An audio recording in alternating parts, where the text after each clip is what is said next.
Welcome to another Terrific Tips episode. Why Terrific Tips for Business? Because I'm Terry, your host, and you can't spell terrific without Terry. I'm so glad to be here today. I get to enjoy this conversation with a new friend of mine, Miss Susan Friedmann. And I can't wait to share her with you because she's just a pure delight. I got the opportunity to be on her podcast not all that long ago. And she's definitely a wonderful resource in person to just know and connect with and do all of the things with. So let me introduce you to Susan. She is a CSP, which is a certified speaking professional. And she is a well-respected niche marketer who's on a mission to wipe out the sameness. This is why I love her. You know already why she's on the show. And she adds validity and differentiation to your author marketing. So she's particularly in the author space. Those of you who have been paying attention to the podcast recently know that we've been having lots of conversations with people who help get the story out. She is all about helping you get your story out and sharing it with others. For over 25 years through her company, Aviva Publishing, she's coached more than 400 nonfiction authors. Wow, she really has climbed that mountain. And she uses their books to become the recognized, trusted authority in their particular niche market, which is totally what a book is supposed to do for us as a business professional. Susan is a prolific author, and she's written 17 books herself, including, here are some of her bestsellers: Meeting and Event Planning for Dummies, and Riches in Niches, How to Make a Big Impact in a Small Market, right? She's appeared as a guest expert on CNN's Financial Network, Bloomberg's Small Business, a variety of radio and TV talk shows, and she also hosts an award-winning podcast, Book Marketing Mentors. From being chased by an elephant to hugging a tiger, which is a story we're going to hear about in just a minute, from teaching yoga to being rescued by the National Guard, ooh, that sounds like a good one too, now there are options, and enjoying her 3 grandchildren and traveling with her life partner of 50 years, she leads a very full and exciting life. Please join me in welcoming Miss Susan to the show. Thanks for being here today. Oh, Terry, it's a real pleasure. It really is. I loved having you on my podcast, Book Marketing Mentors, just a short time ago. And now, being here with you on your podcast. Is this called a podcast? I'm not sure. Your show. Yes. It's a podcast because it goes to the podcast networks. It's also on YouTube, but it goes to the podcast networks. So it's all good. I'm so glad you're here. So you've got to tell us this story. You were chased by an elephant and then you hugged a tiger. Did this all happen at the same time? No, okay. Very much no. There was probably about 30 or 40 years between each episode. The elephant was an interesting one. My husband and I were on safari in South Africa. We were living there. He actually is South African. We lived there for 3 years. And on safari at the Kruger National Park, which maybe some of your viewers and listeners have been there. Any event, we actually came between somehow a mother and its baby. And that is a no-no.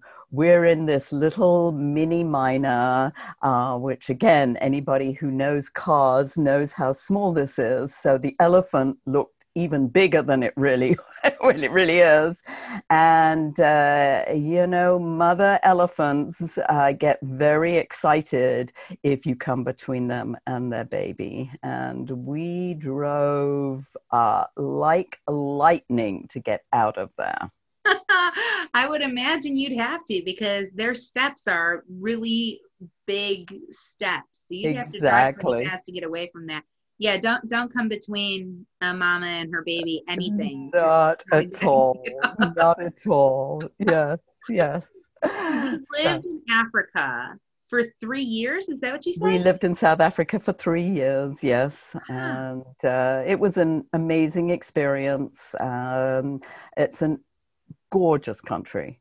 And again, anyone who's been there, who's listening or watching, really knows how absolutely gorgeous it is. But the tiger incident was actually in Thailand.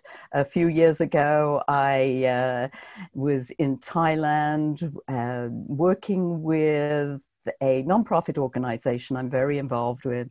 Together We Can Change the World. We look to support abused women and children in Southeast Asia.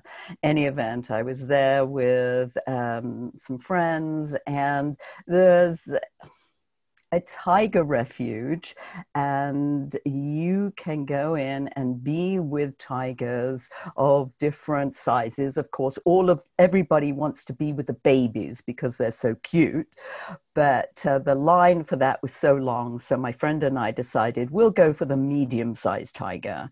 And they are very docile, obviously. They want to keep it very safe. They don't want any incidents, but you actually can be with it. We lay with the tiger. We actually sat on its rear end. You mustn't get in front of its face, but from behind. And obviously there was a trainer with us.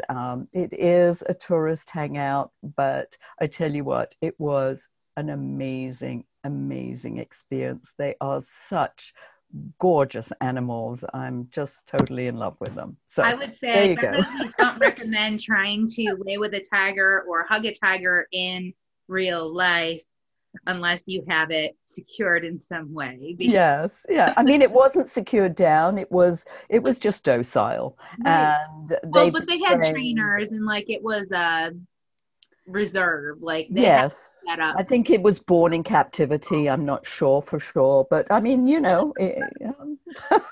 it's still risky. But it was one of those once in a lifetime events. So. Yes. Absolutely. Whenever I have guests on the show that have something like totally wild like that, I have to be like, we need that story. Like you know that you're going to get asked about that story when you have ones like that on there. So that's so incredible. Thank you for sharing that with us. No, my pleasure. You are all about stories. You've written 17 books.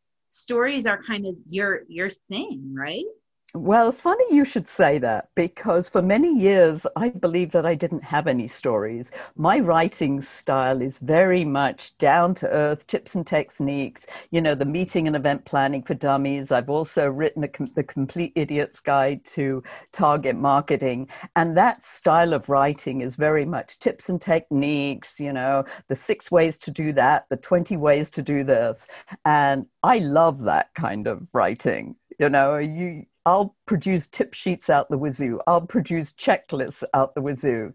But you asked me for a vignette about this. I'm like, yes. So for years, I didn't think I had stories until somebody said to me, you have so many stories. So I've, slowly realizing, yes, I do have a lot of stories that I could share. I've lived in many parts of the world. I've been very fortunate to visit and speak in many parts of the world. And so, yes, I do. I feel blessed.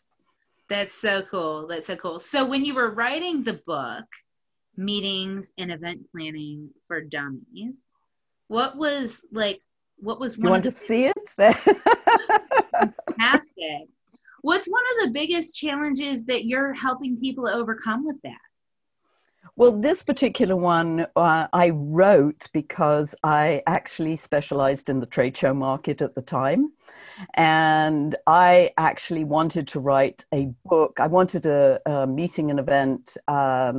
Actually, I wanted a trade show for dummies book, but the publishers, Wiley, weren't interested in just trade shows. So they expanded it to meeting and event planning. And it's got a very robust section on trade shows. So that was what I was able to do instead. I mean, I think I love the idea of it being broad meetings and events, because as business people, we're all in meetings all the time, right? And then if you're a business owner, you're probably running an event from at least once a year to support and give thanks to your customers, or to give thanks to your vendor partners or strategic partners. you're probably doing some kind of an event. So having a book that's going to kind of clarify the best ways to show up is really helpful from that regard, but then also trade show background as well. So that was one of the things we had connected on fairly early on. That's right. That was such a coincidence because, you know, I'm no longer in that environment. I actually lost my passion for it. And this might be relevant to some of your listeners and viewers. If you lose your passion for a subject I was in the environment for 25 years, but somehow, you know, I really wanted to focus more on my publishing company and working with the nonfiction authors. I felt there was more appreciation there from the authors. They need my help more than many of the corporations that really, you know, you go and you do a training program and they're like, do I really have to attend this? They're there because their boss told them they had to be. Exactly. They're waiting for the happy hour. Yeah. And trade shows invite many happy hours on company expenses, and those are abused terribly. I don't even want to go there with stories. Oh yes. Having been on a few of those trade show floors myself, yes, I agree. They really are. And I think it's really important though, because as a business owner, if you're going to attend a trade show, you have to kind of know the best ways to carry yourself and to maximize that event, because like any other marketing, you're probably somewhere in the ballpark of around 10% conversion rate. Well, if you're only going to get 10% conversion rate, you better know what you're doing to make sure you're getting that. Oh, there are big investments, but I'd like to sidetrack that and say there are opportunities for nonfiction authors, particularly in this environment, because many of the companies, as you know, who go to trade shows, when we're allowed to do trade shows again, they have giveaway items. And if there is a connection with your book it could be used as a giveaway item, and you could sell many thousands of copies that way. So that's one of the little secret strategies I like to present to my authors, especially because I want them to look at niche marketing to differentiate themselves in the marketplace. And when they do, you look for corporations that want the same audience as you. And then when you do, there are opportunities galore, and trade shows just happens to be one of them that could be a very untapped market for many authors. So just putting that out there. Wink, wink. Not just authors. I mean, everybody. No. I really strongly believe in finding the organizations that are calling on your ideal customer. Yes. And building strategic relationships with them where you can help each other, because it's a cooperation, not a competition. I love that word. Yeah. And it really helps you to, I'm tapping into my feminine energy. Stacey Murphy would be proud of me. Cooperation is very feminine in nature. Competition is very masculine in nature. Right. And so if we tap into our cooperation, we're trying to find ways to build stronger, better, faster, deeper relationships and connections in our community. And that's really where those strategic alliances come into play.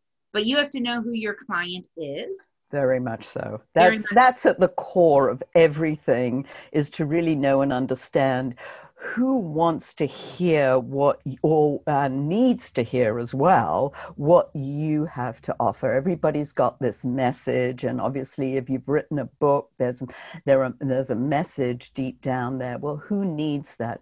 Who wants that?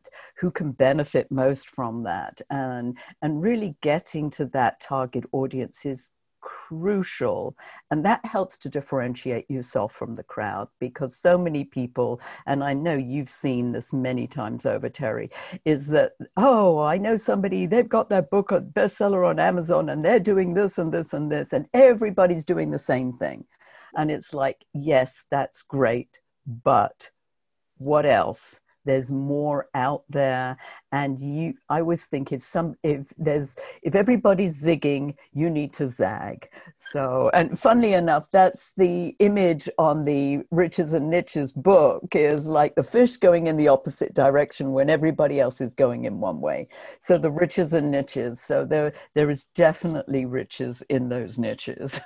I think that's really interesting that that's come up twice already for me today. So my friend Jeff Pugel on LinkedIn is talking about sales strategy. He's a sales strategist, and he was talking about watching the sales trends and what's happening in the sales marketplace, and wherever you see the trend going, go the other way. Yeah. Hey, then you'll stand out and you'll be different. Yes, so absolutely. And that's part of that whole differentiation that I really, really want. And because nonfiction authors are so key to my business, that's my, what I'm pushing. But of course, this is for any small business owner as well, any entrepreneur, is to look at how can you specialize in a marketplace?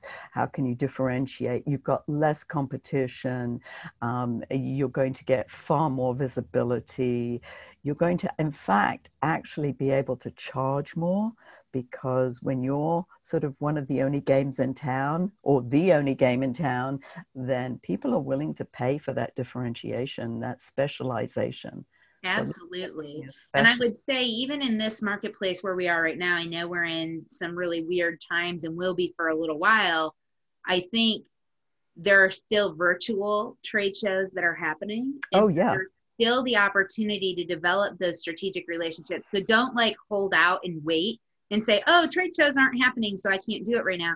They absolutely are happening. They're just happening virtually. So if you can get an ebook, or if you can get your copy of your book mailed to those people, they can still mail it to whoever. Absolutely. Fabulous idea. And you're so right that, life has made a change. I mean, there's been a big right turn or a left turn. It's been pretty dramatic, as we know, but it doesn't mean that the world has stopped. In fact, the world is just carrying on. It's just changing in the way it operates. And if we think in terms of how can we go with that change and embrace it, rather than say, oh me, oh my, woe is me, that there are countless opportunities out there, and going virtual is the new way of doing things. Absolutely.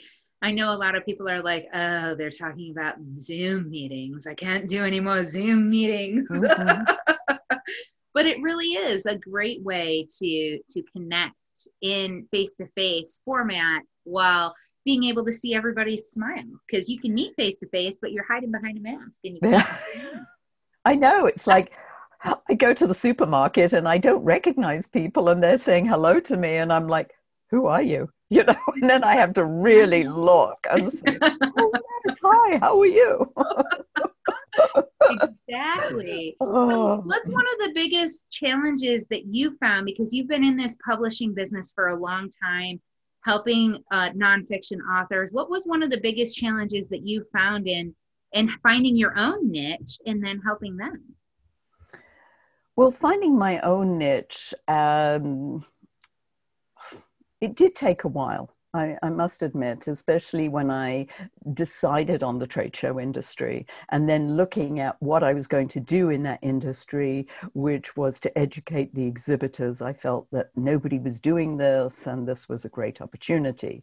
I actually started my publishing company to publish my own work, because nobody was interested. I say nobody, that is traditional publishers weren't interested in trade show books. So I'm like, okay, I'll publish my own stuff. So I was self-publishing before it was fashionable to self-publish. And then before they called it self-publishing? Yeah. And then somewhere down the road, a writing coach came to me and said, would you publish my work? And I was like, I'd never thought of publishing anybody else's work. And hey, I did. And then, one thing led to another. And then now writing coaches refer me. And it's really all word of mouth. And I feel very grateful. And I love working with these authors. And my passion is much more to work, as I said earlier, with them rather than corporations. I mean, I love doing training and I love doing one-on-ones even more. I love getting to know my authors. When they come to me, I really want to spend time getting to know them, understanding their story, looking at who their target market is or could be if they haven't identified it. Because one of the biggest issues, and I know you and I have talked about this, is the fact that many authors think that their message is for everyone. This is a universal message. Everybody needs to hear this. And I'm like, great, I understand that. But how are you planning to market to everyone? Because if you try and market to everyone, you're marketing to no one. Do you have $1 million budget I don't know about? Yeah. Oh, it's more than $1 million because you think of Procter and Gamble, they don't even do that. And they're, one of the biggest. So, yeah. Right. Yeah. Right. True. They just create new products and each product is marketed to a segment, but they have different segments in their market. You look at, I think one of the best at this is Nike. I mean, Nike does all sorts of different sportswear in for different sports. Mm-hmm. But they've got, their basketball uniform is clothing is only for people in basketball. Their runners, it's only for people who run, their tennis, so they've segmented their marketplace brilliantly. And so if you want to look at segmentation in the marketplace, I think that Nike is one of the best out there who do that. I agree. I've actually referenced Nike's brand books before about how they do their branding and what their approved branding and how to use their logo, because big companies like that have very explicit how the logo can be used, what size it's supposed to be in terms of proportions, and what the colors mean and how the colors are specifically used for each of their segments of their brand. And so I've looked at that brand book and I've leveraged it to make brand books for other people because it's just so explicit. Excellent. Yes. Yeah, it's brilliant. Yeah. So when it comes to, helping them to identify their niche and helping them to figure out, I know a lot of people, but I certainly don't know everybody. And I don't know anybody, but I do know somebody. And that's really where that niche comes in, right? Very much so. In my book, The Riches and Niches, and I wrote this as a result of becoming an expert in the trade show industry. And I backtracked. I hadn't planned how I did it. I'm not terribly strategic sometimes. And so, but in hindsight, I was like, I wonder if what I did to go from nowhere to being one of the go-to people in the industry, in trade show exhibiting, training, that would be something that other people could do. And when I looked at the strategy, I came up with actually 7 different strategies that I use to define, how to define your niche or your niche. I love calling it niche, being British. But I was going to say, you're not from this side of the pond. No. Forgive me, but I do live in New York, so I'm okay. I feel I've made that transition. You did make it that. You made it to the East Coast. Yes, yes. Hey, many of our American forefathers landed on the East Coast, so. That's right. I'm on the East Coast. There's nothing wrong with the East Coast. So niche obviously rhymes with rich, so we have to call it riches and niches. But I looked at a formula, and I came up with what I call my GEL formula, GEL. And the G stands for, if you want to look for your niche market, the G stands for, first of all, you want to look for a growth market. If you want to get paid, you have to look for where the money is. Okay. So it's no good going into an industry that's a dinosaur. You know, I mean, like film. I mean, film, yes, it's all digital now. But if you think of the old-fashioned film, I mean, you can't go into that business anymore. It almost doesn't exist. So you have to look at where the growth market. And if you look, there are many different growth markets at the moment. The E, and this is a key one, is what is your experience? Now, look at where have you come from? What do you really know? Where do you have credibility in the marketplace? And then the L stands for what do you love? So if you put that together, I believe that's the gel, that's the glue that helps you niche yourself in a target market. And by the way, I have a list of 10 questions that I would love to send to anybody who's interested, your listeners, your viewership, if they email me at susan@avivapubs.com. And maybe you can put that in show notes or something. So I'll do it, because that's do that. definitely a value to help them figure out what that niche market is for them so that they can start to gel. Well, that's right. You remember the Dr. Scholl's commercials about, are you gelling? That's what your yes, gel made me think of. That's right. Exactly. Hey, I love that. I love that. I love the way you think. I love the way you think. Well, you're a marketer, so you're creative, and we get along. That's why we get along. Yes, it's so good. So we have to find a growth market. Yes, such a great tip. We have to find what we're good at. Hopefully, it's in the same market space. And then we have to find what we love. Hopefully you're good at what you love. Yeah, and I'll give you an example. One of my speaker colleagues, her name's Karen, and she actually was an RN and working like crazy and stressed out and burnt out. And she wanted to leave the nursing profession. And she came to me and she said, you know, I just don't want to be in this environment anymore. I want to do something else. And we looked at what is she really good at? And she loves humor.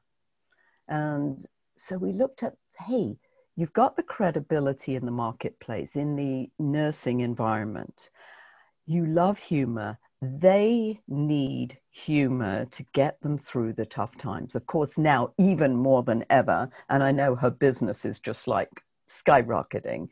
But combine those two things. She has the experience and the credibility, which is really big.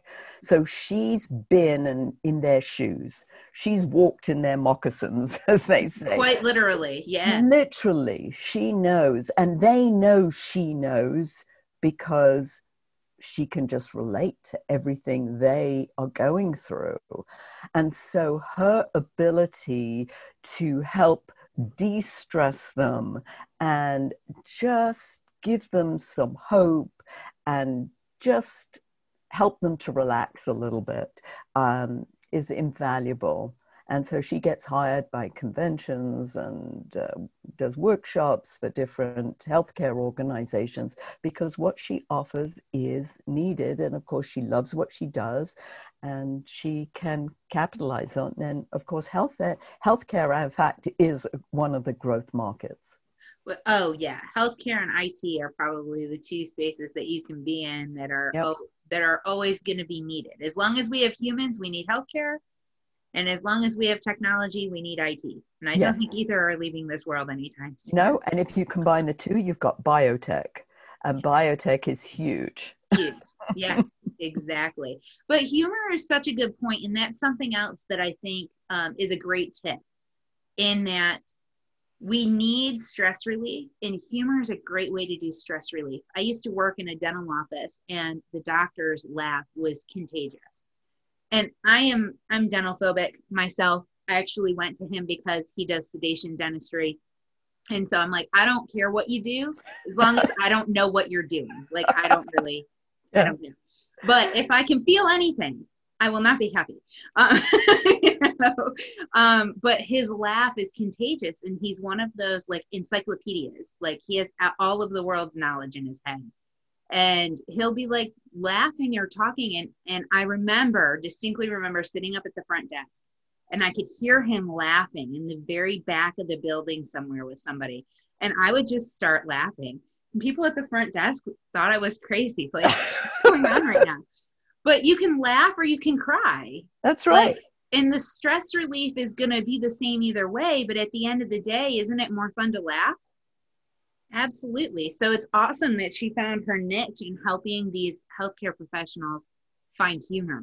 Absolutely. And she's doing a really good deed by doing that as well, because obviously, as you know, and as again, especially during these times now, healthcare workers, especially RNs, need, some relief. And so this is great. But yes, what's a tip that you have for our listeners? Because I know you're in publishing, you help people, not only do you help them find their niche, but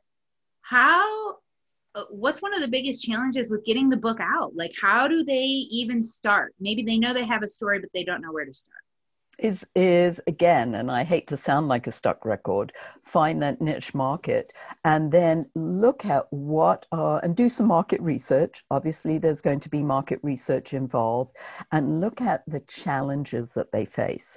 Really find out what's going on in that marketplace. Where do they have challenges? And then look at what your message or how your message can help in terms of those challenges. And then can you produce a training program or a coaching program or do some kind of speaking engagement that will help? And the book is a entree for your credibility as an expert in that particular marketplace. So I'm saying to authors, don't even think about selling books in onesies and twosies. Think about where can you sell books in bulk? Who's going to buy them? And I give this example, like in the trade show industry, and I think I talked to you about this, that I was looking at when I brought out my book, Exhibiting at Trade Shows, Tips and Techniques for Success. And that was traditionally published. It took me many tries to get a publisher to agree to that. Any event, when we did eventually, I was like, well, who needs this book? And I was like, well, how about exhibit companies? The people who make the booths, the custom exhibits. And I went to them and they said, I love the idea, And so we ended up selling 1,000 and then another 1,000. And then I'm like, hey, I'm onto a good thing. Let's go from customized to, the 10 by 10s, the people who've got the pop-up exhibits, etc. And I hit on a company that, again, loved it. It was too much money to do a full book, but they said to me, would you, condense this for us into a booklet? And I'm like, yeah. So we took what was important, put it in a different format, and they ended up ordering over 500,000 books over the course of 2 years. Wow. And translating it into 5 languages. Now, you tell me, if I had tried to sell that book in the onesies and twosies, I would never have done this and had that opportunity. So you're looking at, and this is why the niche market is so important. Because there are opportunities out there that you're just not going to find other people are going to talk to you about because they're so busy getting their book up on Amazon, trying to make bestseller status. And it's like, okay, the bestseller status isn't going to make you bring you fame and fortune, which is what they think. And that's like, sorry, I get on my soapbox. So But it's true. It's true. And here's the other thing, and this is what I love about niche markets, is that it's relevant for everything in business. Because if you can know what your niche market is, and then just like you did with the trade shows, strategic partnership with the trade shows allowed you to go crazy with the number of books you could sell, right? Exactly. When you're in a networking event as a business owner or as a sales rep, for example, if you know who is most likely to be a referral partner for you or who you can refer business to, and you can have a really good jive, It might not be the same company. Like who's referring to you might not be the same company that you're going to refer to. It might be two different types of industries. But if you know who those people are, you always have an ask for a good introduction that's going to help you continue to grease the wheels, keep it going. Exactly. You've got to look for companies who want the same target audience as you do. Yeah. And so then you can develop some strategy. You can even, especially when you look for where the big pockets are, the deep pockets rather, not the big pockets, the deep pockets, where there is money, and they could sponsor you. I mean, there are so many different opportunities out there that so many authors are blind to, don't want to see, because they see big dollar signs attached to bestseller status, and it's totally false. And they just forget. It's totally false. Oh yeah. I remember talking with somebody once, and I don't remember now when it was, but it was earlier this year. They were talking about the tip to get bestseller status. You have your price so low, and then you like blast it out to your network so that you sell a certain number of copies within the first 24 hours of it being on Amazon, for example, and now you have bestseller status. Yeah. You have bestseller status forever. Then what? Then what? Then what? Yeah. Yes. Yeah. So, I mean, I'm not saying don't get it. Right. Yeah, get the status. If it makes you feel better, it's good for the ego, everything like that. I mean, I've done it myself. So, I mean, I know, but the fact is, at the end of the day, then what happens? What's the strategy? What's the path that you're going to take after that? Because otherwise, it's like you sit there and wait for something to happen, and it's just not going to happen. Right. So. Susan, if there was one thing you wish you knew about writing books, publishing books, finding your niche, when you started, what would that one thing be? I think it's more that it took me many years to have the courage to ask for help. And so it's not quite, I think, what you're looking for here as an answer. It's a perfect answer. Asking for help, and not feeling that because I ask for help, that makes me any less of an expert in my arena. So I'm just like, yes, don't be frightened to ask, because there are people out there who can help, and they're not going to think less of you because you asked for help. In fact, they often think more of you because you're willing to ask for help. So that took me more years than I would like to admit to. But I do ask for help now when I need it, and I'm very grateful to the people who do help me. Yeah. And it's so true. We have to get out of our own way to do that. And it does unlock a next level of life, success, business, relationships when we can do that. So absolutely, it's a great tip. Absolutely. So I know you have a hard stop, so I want to respect that. What is going to be the best way for our audience to get in touch with you? Because this has been wonderful, and I know everybody wants to get that 10 questionnaire so that they can figure out how they can gel. So what's the best way to get that? So I will do one more thing for your special listeners, and tell me that you have come from Terry's show, because Terry is terrific. And that is, I will offer them a 20-minute one-on-one over the phone or Zoom if they're out of the country, and to look at how to find their particular niche market for themselves. So if they send me an email at Susan, SUSAN, at Aviva, and that's AVIVA, pubs, P for Peter, U, B for Bertie, S for sugar.com.